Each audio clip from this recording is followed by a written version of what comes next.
Hello everyone, welcome to episode 15 of Small Stages, Big Sounds. And today I'm very pleased to be talking with Henrik from Empire, a band that I've been following for a few years and absolutely love. So we're going to have a few questions around the band and talk about the upcoming tour and possible new music. So, Henrik, welcome. Thank you very much for having me, Dave. Good to be here.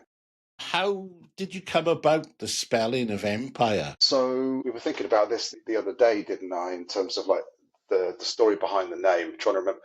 We think it was me that came up with Empire, but we knew we couldn't use the traditional spelling of Empire State, and also the magazine and stuff like that. There's no way we were going to be able to get the .com or .co.uk names, which was a consideration. So we were talking about the word, and one of the guys who was in the covers band and also in the early days of Empire said, "Well, why don't we swap the I out for a Y?"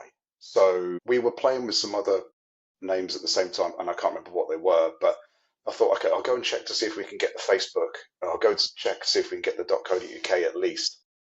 And it turned out we could get the .co.uk, and then I messaged the guys who had the Empire Facebook page, I think a now defunct Australian band, and they were kind enough to say, "Yeah, we're not using it. You can have it." And thought, okay, well, if we can get those two things, it's short, it's memorable, you can easily remember it, and it kind of rhymes with EMPYRE. You know, it's so you can do it that way. I thought it's good enough, and it has that like air of a grandiose nature about it that like we like to project. So we thought, why not? Let's just go with that, and that's how it was born. Okay. Like you said you were in a covers band previously. So what was the trigger to start writing your own music?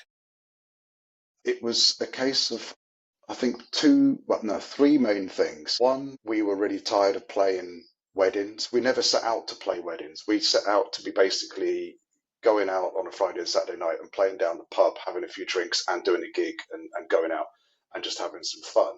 And it progressively became more serious and more pressure doing like weddings, and we're playing the same sort of sets week in, week out of other people's music. Did was getting really quite tired of playing Sex on Fire. I was getting pretty tired of playing Sweet Home Alabama, and we only really played stuff that we liked for the most part. We had to put in a few crowd pleasers, but we were playing stuff like Alive by Pearl Jam and Plush by Stone Temple Pilots, and that's like weird at a wedding sometimes. Although we have had weddings where the people had specifically asked us, do your full on rock set, not rock set, but rock set. And we just thought, if we're not going to do it now, after doing that for about 8 years or so, when are we going to do it? So it was a sort of now or never. We'd coupled together a few songs, like I think some of the early ones were Just a Ride and Drive, and maybe even the beginnings of Only Way Out. And we thought, right, we progressively put it to the side over a course of a few years and really moved over to full on Empire in 2017. I don't remember when we last did our covers band gig, but it was probably 2017, 2018 or something like that. And the beginnings of Empire proper was, I think, November 2016. Okay. So, like I said, I've seen you around some venues around this area. And obviously, because you were, I don't need to take this the wrong way, because you were started out, they were the smaller venues, which where most bands start from. Mm-hmm. Now, the Music Venue Trust published a report last year and again this year saying that the independent music scene is struggling and going to the wall at a rate of about 2 venues a week. Yeah. And it's down to only just over 800 venues in the UK this year. So it's going to get harder for new bands to get that exposure. So the whole ethos of this is looking at small stages and big sounds.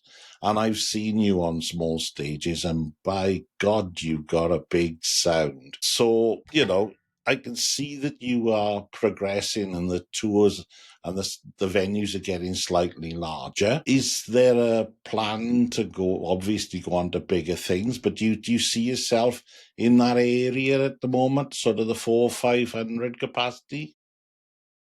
Well, 400-500 is where we'd like to get to next.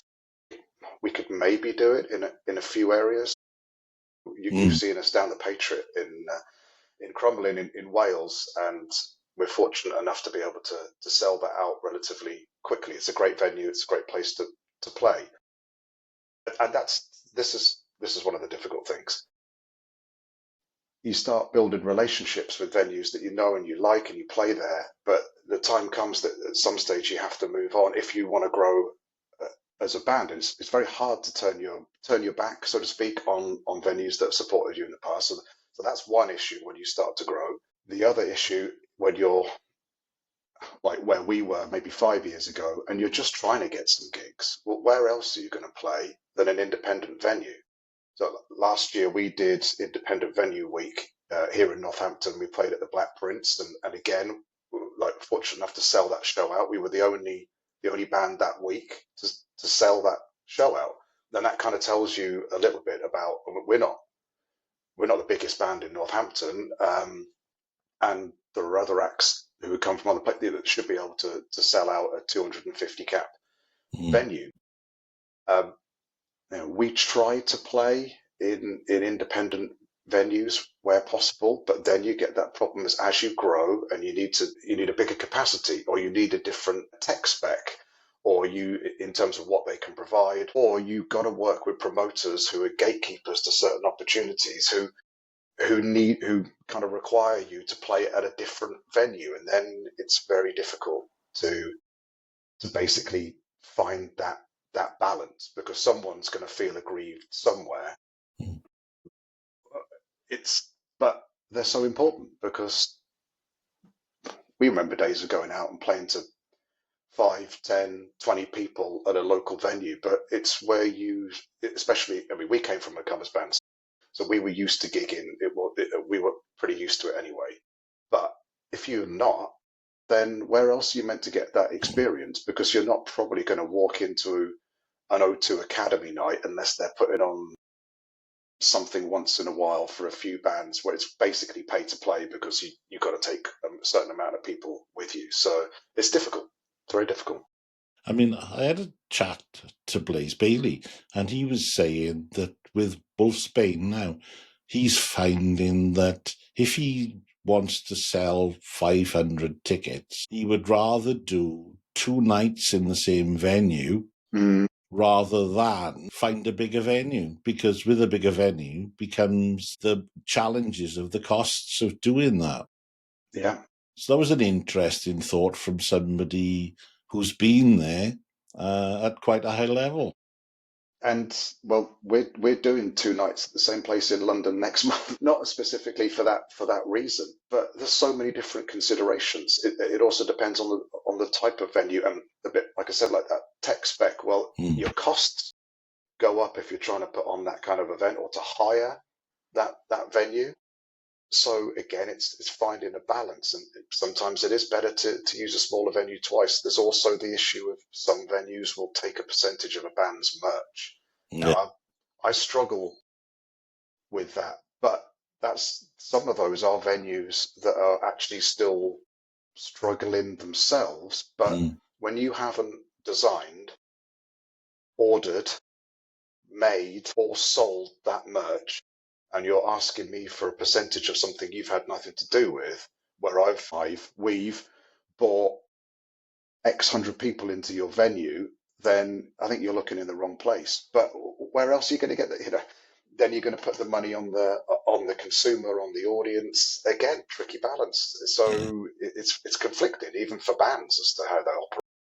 That's one of the things that irritates me to a certain extent is the way that venues put on something up to 20-25% on top of the costs for the merch. Um, but these venues, the smaller ones particularly, their profit margins are about 0.5%, and that's why they close in. So I can see both sides, but it does irritate me a little. Anyway, talking about smaller venues and knowing venues that are around, part of the Music Venue Trust thing was a work that they developed with an American company to come up with a website called Hereby. And I'm surprised that very few people know about it.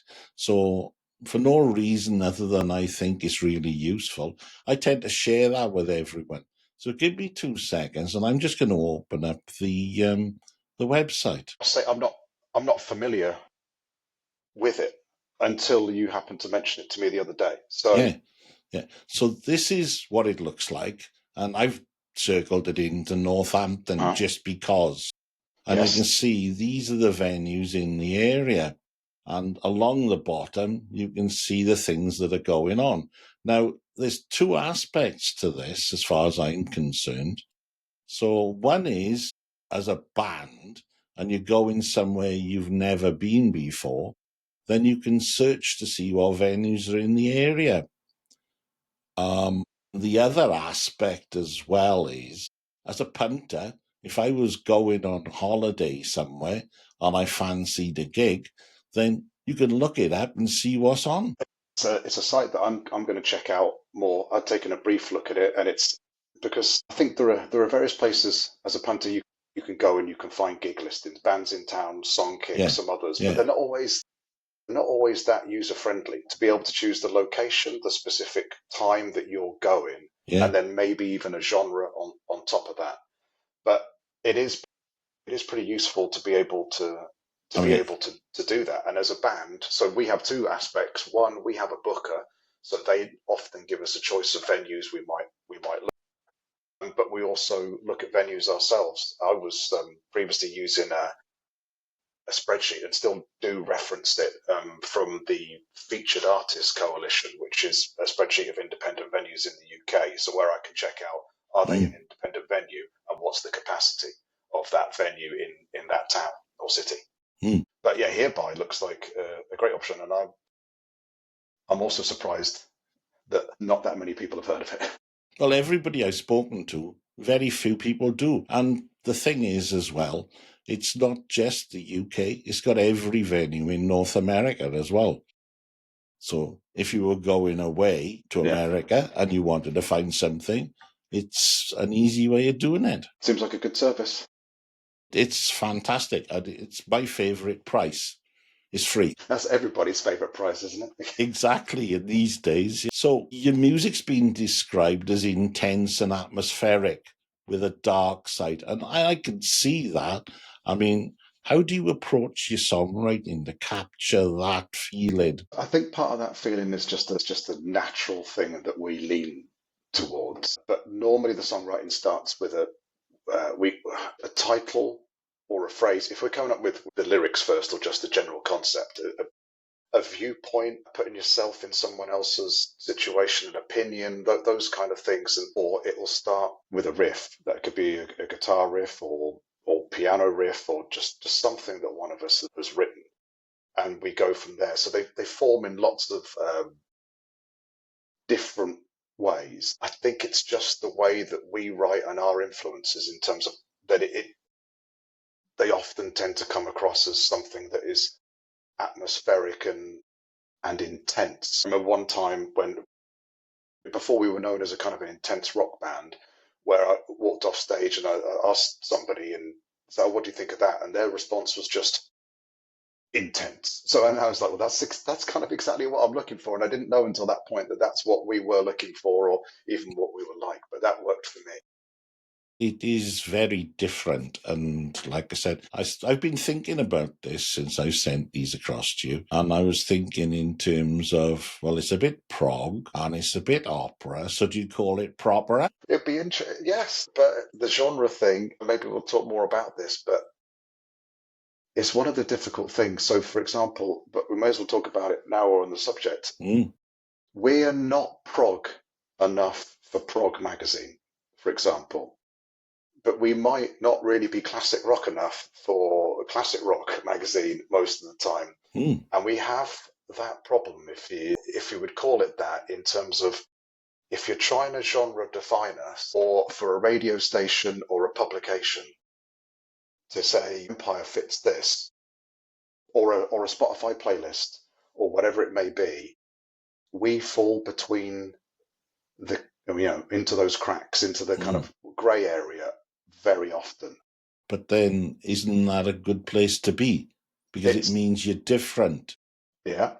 From our perspective, it is. But if you're trying to get exposure, and if you're trying to play the game or just be part of that kind of thing of, okay, well, they're obviously rock, so they get put on rock radio stations. Or if it would be a case of, well, stations will play New Republic, maybe Relentless, the single, or those sorts of things.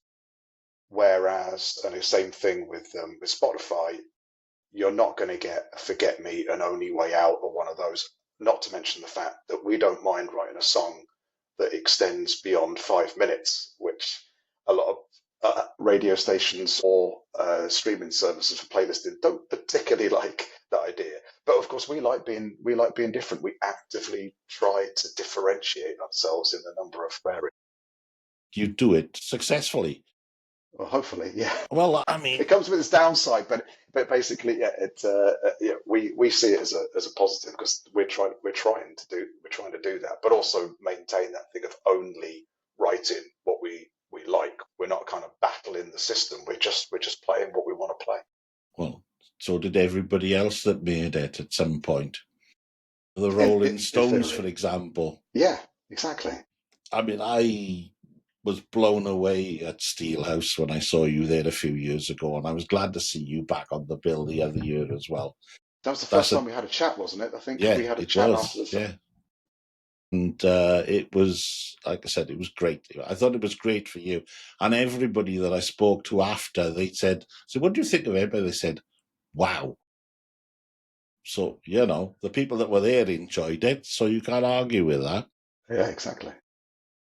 You recently signed with Kscope, so has that made a big difference to where you're going now? Not really a big difference to I mean, they don't influence the music. They don't tell us what to do. We have a lot of freedom, so that's the good thing in terms of. I think the advantage to being with a label like Kscope is they already have a number of artists that cover a wide genre range, so they're not particularly saying, "Oh, you must be doing X to be on this label." I think what we hope from being with the label is that from an outside perspective, I think anybody that knows Kscope knows there's something different, maybe a bit special about the bands that they have on that label.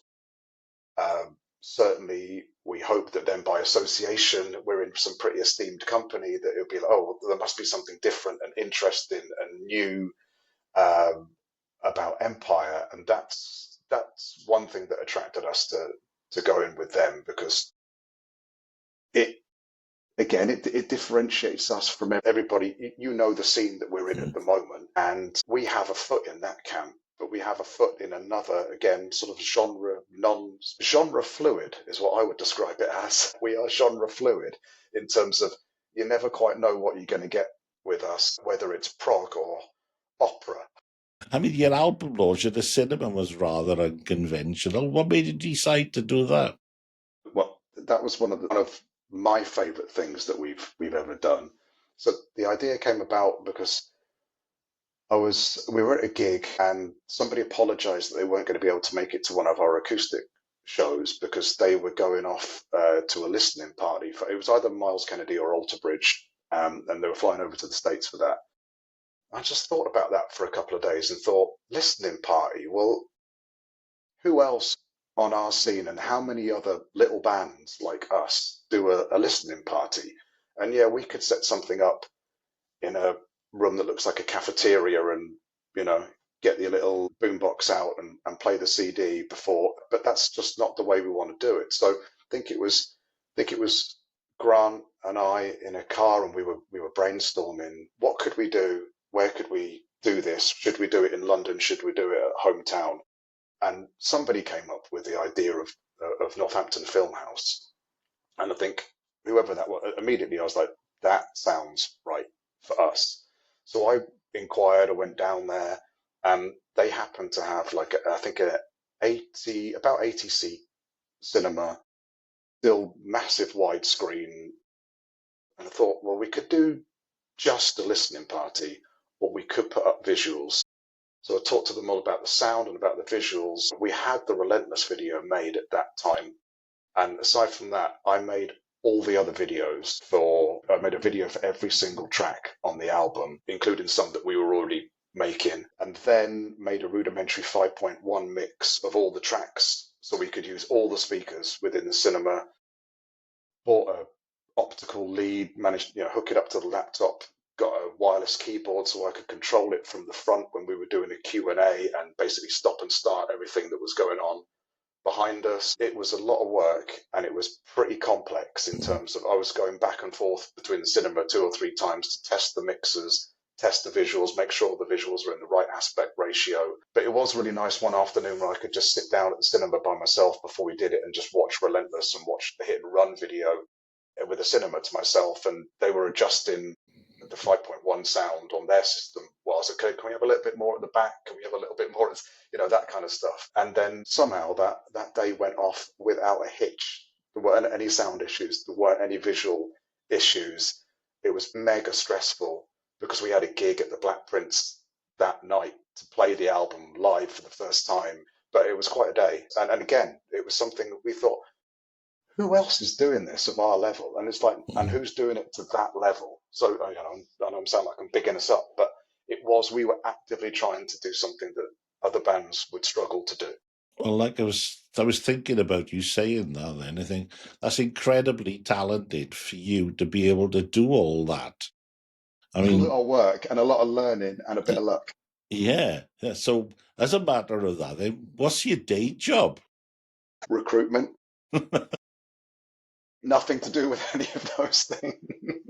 You've mentioned writing about the darker themes that go on in people's lives, and a lot of people write their life experiences. I mean, the one thing that comes to me, because you mentioned about it, was Hit and Run. And Hit and Run resonates with me because I moved away from my hometown for it's only 10 miles away from where I live now. But every time I go there, I think, God, my school's a housing estate.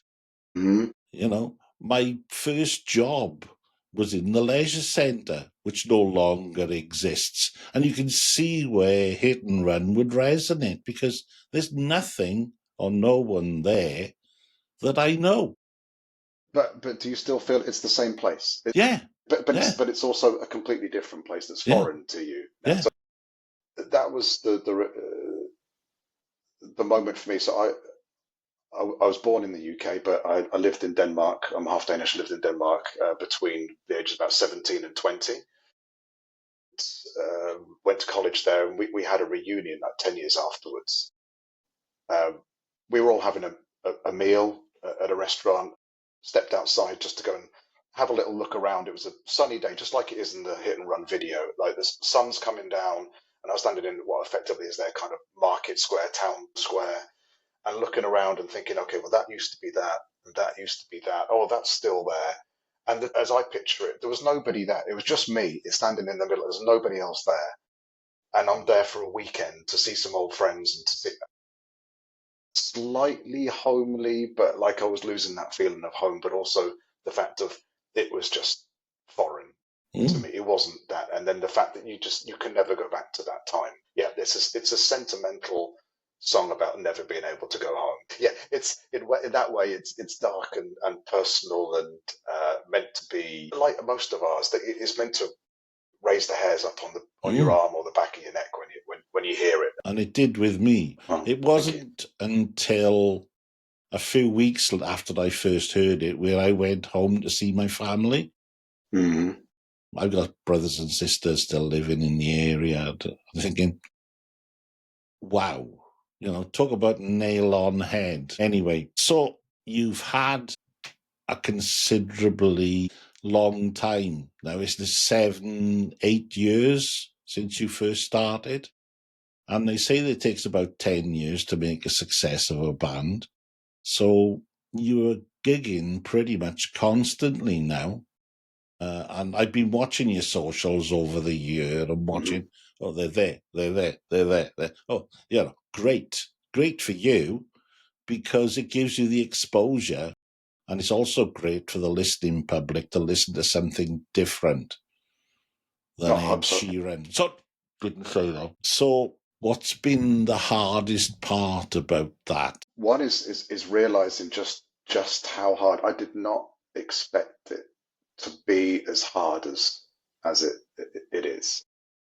That's not to say that like we struggle from with exactly the same battles and issues as any other band would do, and that's only considering just like external factors, nothing to do with the fact that we got four guys in the band who all have other other day jobs. So I think one realization was the fact of generally, whilst now we've got a lot of loyal fans, so them aside, getting attention is very, very hard. No one cares. Getting press attention, you get forgotten about very easily if you're not doing something constantly, and even if you are, you still get forgotten about. Radio, I mean, again, we touched on it. Like, so we're not a Spotify friendly band. We're not Mm, necessarily a radio friendly band, and we have had a reasonable amount of press, but keeping all of that moving and trying to say, hey, don't forget about me today it's very tricky. And then you've got to get on festivals and you've got to get gigs and you've got to be able to get people to shows. You've got to be able to do social media. You've got to be able to write songs and record songs whilst you're doing all of these things. You hear every musician talk about it these days. It's just like, mm. oh, how the hell are we going to do all of this? And we don't have a team around us. Like we've got a label, but the label only get involved when we're going to release something. So generally speaking, it's still a DIY Mm. operation. It's been a steep learning curve. Put it that way. Well, like I said, you'll always have me in the area. You know that. Not a problem. And if you like, we could have a chat at the end of the tour to see how it went. Well, I'm looking forward to the end of the tour. I'm looking forward to being able to have that chat and see how it went. I know that we're going to have, in theory, I know, a really good end to the tour. We've got Bristol sold out, Mm. and Nottingham, which is the last night of the tour, is no 15, 20 tickets away from selling out. So hopefully the last weekend of the tour is gonna sell out. Tickets for most of the other gigs are doing pretty well as well. I'm looking to put Nottingham to bed so that then I can focus on like Mm. Newcastle, Sheffield, Cambridge. Cambridge is the biggest venue. We're well in excess of like 100 tickets. I think we could sell up to 350 for that, but that's probably a bit of a stretch. Yeah, Sheffield, Edinburgh. We're looking forward to it, but it's hard to think about that when at the moment we're still focused on. We've got two acoustic dates in London coming up Mm. shortly. Again, Friday night sold out, and we are 11 tickets as of today off selling out the Thursday evening. So Well, I'm desperate to kind of that's sell out. great on a Yeah, Thursday. exactly. I'm really hoping we can get two sold out nights in London at St Pancras Old Church to do our acoustic performances because, like I was saying before, we've always wanted to do the acoustic stuff. We really like MTV Unplugged, but again, it's what other bands in our scene are doing full electric albums, full acoustic albums that are studio recorded, a live acoustic album which we brought out live and unplugged last year on CD, and it comes out on the night of our sold out gig in London, not for all the streaming services. Um, there's a lot of stuff going on and more in between that I can't talk about in terms of Oh, well, before we can have the. I wouldn't expect you to release things that you're not ready to, either you or the company. But it's nice to know that these things are still going on and you're not standing still. No, I mean, I think even during COVID, we just refused to stand still. In COVID, we released the other side. We recorded during the breaks.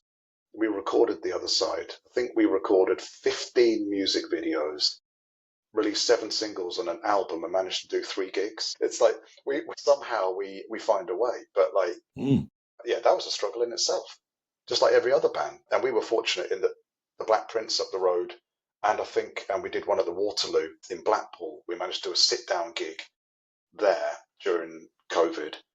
So we were just fortunate in some of the places we could play, could facilitate when the gaps allowed, that sort of stuff. So, like I said, hopefully things will continue in that ascendancy. But which of the gigs that you performed over the last 5-6 years stands out for you, and why? There are 2 that one of them is Steelhouse, which you mentioned the first time we did Steelhouse. I think the bit that sticks out for me is that I remember sound checking before, just after Uriah Heep had done their sound check for the headline, the Sunday. And then we did a sound check beforehand and looking at that empty field and the top of the mountain, and it was a bit grey. And we played Waking Light for one of the first times. And we thought, okay, we're going to play the set we want to play, and we want to do Waking Light. And just feeling as if the sun was breaking through at that point, but just feeling as if it was breaking through the clouds. And it was a breakthrough for us because we went back a couple of years later and had another great set. But so Steelhouse 2021 was, I think it was 2021, wasn't it? Yeah. So that was a big moment for us. And Winter's End, Planet Rock Winter's End, the year before, it was 3 weeks before COVID, before lockdown, the first one. And it was by far the biggest gig we'd done. I think that room took about 750 people. That's before they did it in Wales, Porth Call. It was when they did it in Poole. And we were we were 8, passed out in the middle of the night, mainly down to, I think it was just the sort of like the pressure of the gig the next morning. We were again first on. It was very much like Steelhouse. We were first on, and we'd had a few drinks that night before, but it wasn't anything to do with that. And so I passed out. So everybody's worried about me. I think Grant had some form of infection. I think his back was playing up, and Elliot had an upset stomach. So we were all in a shit state. We were just. And we were thinking, are we actually going to be able to get through this gig without, something going seriously wrong? And we stood backstage about 10 minutes. We were going about 12:15, I think. And we looked out about at 12 o'clock. And there's about 5 people at the barrier. And we're thinking, oh, man, this is going to be rubbish. Why can't we be on later on that day? And we had a packed out room. And we had a 45-minute merch queue after it. I'd like to think that is legendary. It was an unbelievable response, and it's moments like that in Steelhouse where we try to get across. It's like, you put us on a big stage with a big crowd and we'll deliver what you need. I mean, you remember Steelhouse last year, was it last year, when it was chucking it down with rain, which suits us in another way, and there was still a pretty big sizable crowd, people standing in their ponchos getting absolutely stoked. But I couldn't have been happier with that set. We, from our perspective, we were like, yeah, that was another goodie, and we look forward to going back there. Well, and if it wasn't for Planet Rock and Steelhouse, we would not be able to sell out the Patriot 6 months in advance of doing a date there, because it's down to the likes of them, which just proves the point that you give us a stage in the crowd, and then we'll be able to sell out venues around wherever those festivals are.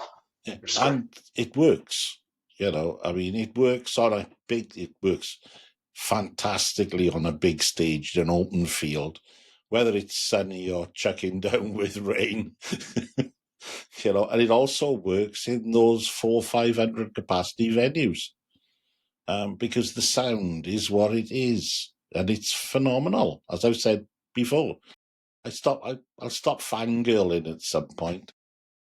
Hopefully we can make some of those smaller venues feel like an arena, but have the that closeness, that intimacy of still being in a venue that's somewhere between 150 to 300 people or so. This is a bit of a curveball. If Eddie Vedder could sing one of your songs, which one would you recommend? Well, I've sung enough of his, so it's only polite if he returns the favour. So that is so difficult, because I would happily listen to him sing anything of Empire's catalogue, but probably only Way Out, because that's even within the Empire catalogue, it's still a different one to sing in terms of the style. So I'd be interested to see what he did with it compared to what I do with it. But yeah, I think that. But as I said, he could pick anything. I'd be happy to hear him sing it. Just piano or full electric band? Probably the piano version, because I think you don't hear much piano-based Pearl Jam stuff, or even if it's solo stuff. So yeah, that would be interesting. There we are. It's a bit of a curveball question. For all of you out there that know Eddie Vedder, just put in Yes, the just word. tip in my direction. Drop him a DM. He's bound to be on WhatsApp. So you all got very different personalities. You all look completely different. Does this feed into the band? The way you write?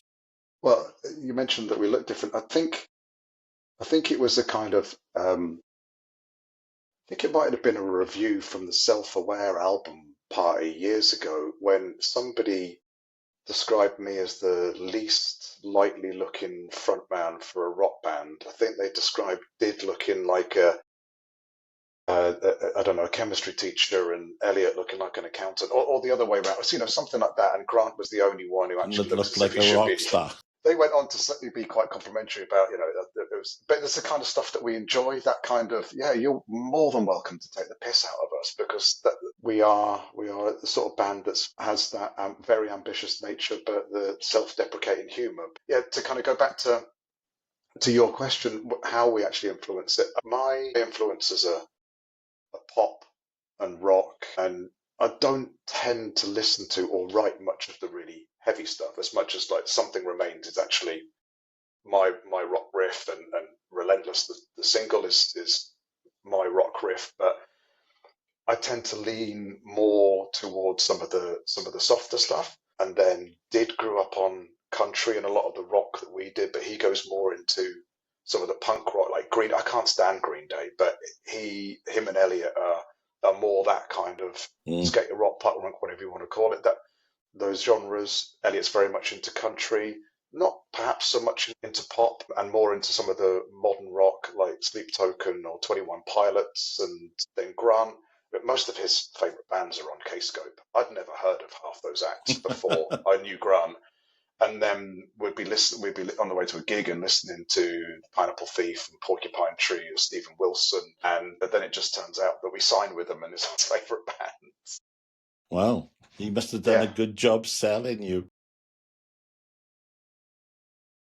It's pure coincidence, really, but luckily he gave me an insight into that world before. I wouldn't have really known much about Kscope if it hadn't been for Grant initially. So, but he's also into 80s pop and synthwave. So I think the advantage is that what I might write is something that would maybe write something different, and then we can't write the drum parts that Elliot could write, and then Grant might come up with some prog elements to a bass line that would be just nothing I'd ever think of. It is. I mean, the stuff you were describing is nothing like the stuff that you write. It's, which shows, as we said, you fall between the cracks.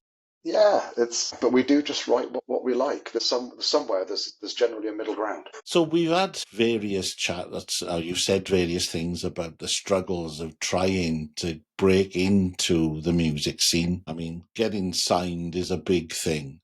But the fact that the label have a wide variety of artists gives you that freedom, as you said. So is there any other stuff that you think that you would do that would make you much more competitive? I think it's the stuff we do. If you think of, and we think about it this way, as well as probably other people do, that Self-Aware we're mainly focused on the electric stuff. Self-Aware is album 1. Relentless is album 2. We're working on album 3. And then in between that, you've got the other side, which is literally the other side to Self-Aware. It's the acoustic. It's our love for MTV Unplugged. And then we took that a step further by releasing Live and Unplugged last year. It's all your B-sides, for the want of a better phrase. Well, it kind of is. And whilst the B-side doesn't really exist so much anymore in terms of we've never done any 7 inches or vinyls. More vinyl is something that we're thinking of. Yeah. We try to keep our YouTube channel is not as active as it was, but we try to make sure we've got a video for every single one of our songs in some form or other, and maybe some live performance stuff. So we try to fill gaps with that. We try to make sure that there's always something going on with Empire, not just a tour or a couple of special acoustic gigs, but there's something going on that people can take an interest in. So again, just differentiating ourselves, because we're full middle-aged straight white guys in a band. We're not playing rock that you can't necessarily put a genre, an actual definition more than it's rock.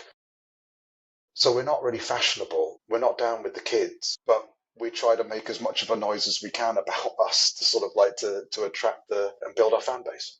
Well, I'll try from my perspective. Hence this chat, really. Yeah, thanks. So, beyond your musical experience, what personal experience has influenced you most profoundly that has impacted on your songwriting? I was going to say that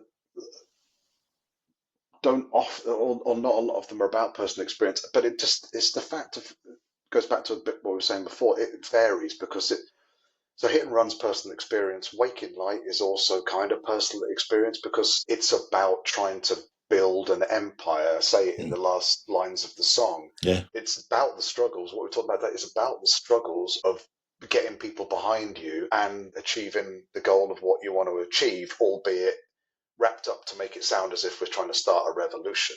That's that kind of Not what it is. The revolution is the revolution of your empire. So so it's at times like this where you get a chance to think about where you are and where you've been.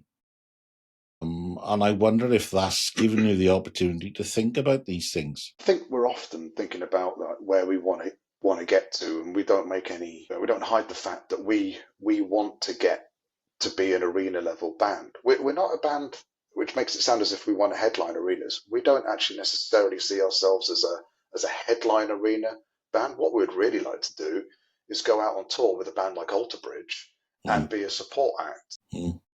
Do our 45 minutes and put on the best show we possibly can. Those kind of the opportunities that we're really hoping. That's what the goals of Empire are basically to play the biggest rock festivals of Europe, get into the arenas somehow, and write the best music that we possibly can, and ideally, hopefully, get out on tour with some bigger acts, because we know that the big festivals, as I said, you put us on a big stage with a big sound, we'll make a big impression. That's how we see it. Anyway, I think it's maybe different people have different goals, but perhaps it's not until that point where you can actually feel like you're not still a small rock band scrabbling around. So maybe if you get to the level of, I don't know, I haven't spoken to the guys out of Those Damn Crows for a while. I haven't seen any of them, but we met so many times on the way up, and now they've kind of made that. I kind of wonder how they feel as if they've kind of they're where I'm sure they're just as ambitious as we are, want to get even further, but do they feel as if they've got there, or will now achieve what their goals are, as they've done some of the smaller arenas at least, but still arena nevertheless. So all credit to those boys. I remember doing the sound for them on the back of a truck. They did a flatbed lorry in a local rugby ground, and I was the sound engineer. So that's my claim to fame. Yeah, and it's not, but how often do we actually look back? But it is stuff like this that makes me think, when you go like, what were the gigs that really changed it, or what did you look back on? Like the cinema, which is something really enjoyed. We did something similar that year with KK Steel Mill, where we'd released the album, and 3 weeks after we went and did a live show. KK's have got a 10-meter wide video wall, so again, I got videos together, made the whole set list that almost coordinated, second for second with what we were playing on stage. And those are the sorts of things that we try to do to differentiate ourselves. We'll try and put ourselves in a position where you will see more than you would see from another band of our level if you come to see Empire, basically. It's the production. It's about the production as much as the music. Yeah, the presentation, the production. Yeah. And something we're doing for the acoustic gigs and something we're doing for the tour is we're not doing meet and greets or any of those sort of things. As far as we're concerned, everybody who comes to our gigs is a VIP. We will make sure that we are at the merch table at the end of the gig. No obligation to buy anything. It's simply the case if you want to say hi, you want a picture, you want something signed, or you have bought something, and often we give away lyric sheets at our gigs that we'll happily sign afterwards. We'll just try and do something more, and we're not going to charge anybody for that experience. You've already bought a ticket, so come and see us, come and say hi, and we're going to try our best to allow for time for those things after any of our headline gigs this year so that we can do that. Well, I'll see you at the Louisiana. I might even switch the camera to video. You never know. Well, don't record the whole set. It's like that kind of stuff makes me nervous because but you can't stop it these days. That's the thing. You got some bands, but again, we're not going to do that. People ban people bringing in. Ghost did that recently, didn't they? Like banning phones, and it's like, yes, I get the idea that you want people to be present in the moment and enjoy. And I've been guilty of it before, not with phones, but I remember days of going to watch Guns N' Roses in Milton Keynes Bowl when I was like 14, and I'm looking at the big screen, watching what Slash is playing on the guitar, and I'm like, yeah, but he's there. And turning my head, literally being conscious of going, why am I looking at that when he's there? Yeah. But it's just the way of life now. So if people want to film it, as long as they're not annoying the person behind them, whatever. I was in Bristol last night and I was taking some images of the band, and there was a bloke in front of me, and every time I had one lined up, he didn't know I was behind him, but every time he just moved just into my shot. Brilliant. It happens. So beyond the headline tour, as I said, I'll see you in Bristol. You've got some big gigs this year. Made of Stone, which sort of complements Steelhouse. Yes. It does, because bands play one or the other. They never do both. But the other one I'm looking forward to is Chepstow. I'm going to be there again.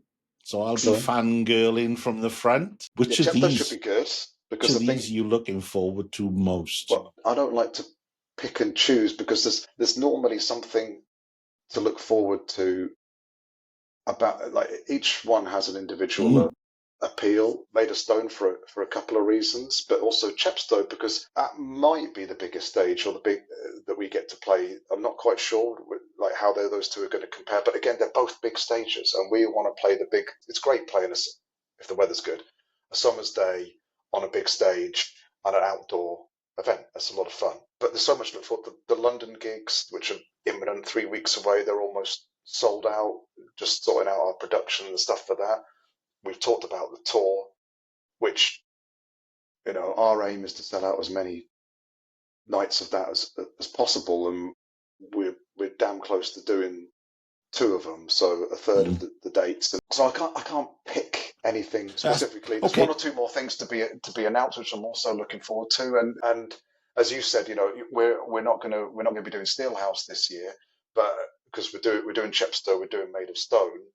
Fingers crossed, maybe we'll be back next year. I'll be interested to see if we are, and interested to see where we get put on the billing for that one, knowing that we can sell out of a South Wales venue, or 2, and maybe we'll be back again in Wales in between.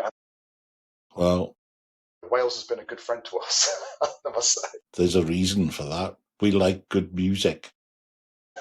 So, apart from this busy year, and you've already said you're writing new music, so when do you see that being released, potentially?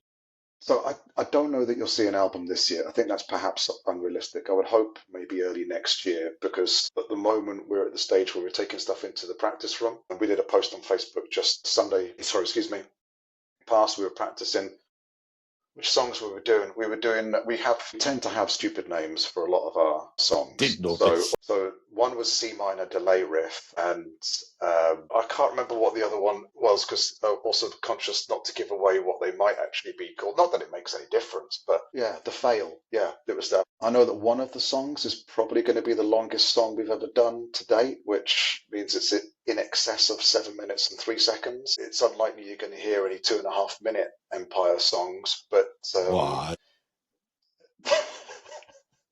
because normally we have so many ideas. We normally have like 5 minutes worth of ideas in any song that we want to get in. It's getting progressively hard for us to make harsh edits and stuff and go like, we can't have another 5 minute song. It's hard enough. I'm worried about the tour from the perspective of on tour, you can expect to hear, this is the aim, at least one new song per night, and it probably won't be the same song at every single gig. We will play something, so one or two new songs. That would be the aim. But if you've got a song that is 7 minutes and 48 seconds long, which is likely one of them is, then what do we lose? We might have to cut a homegrown or an only way out or a forget me, but we can't cut those 3 songs. Yeah. So what do we drop? There are certain songs that you can pretty much guarantee you're going to hear if you come and see us. And that's going to be the toughest, one of the toughest things this year is to, right, we've got X amount of time. What we're going to play in that time, I don't know the answer to that yet. That's fair enough. Well, as always, it's been lovely talking to you. You too. We're up to an hour now. I'll edit this and add my bits to it. So I may chop this into episode 1 and episode 2.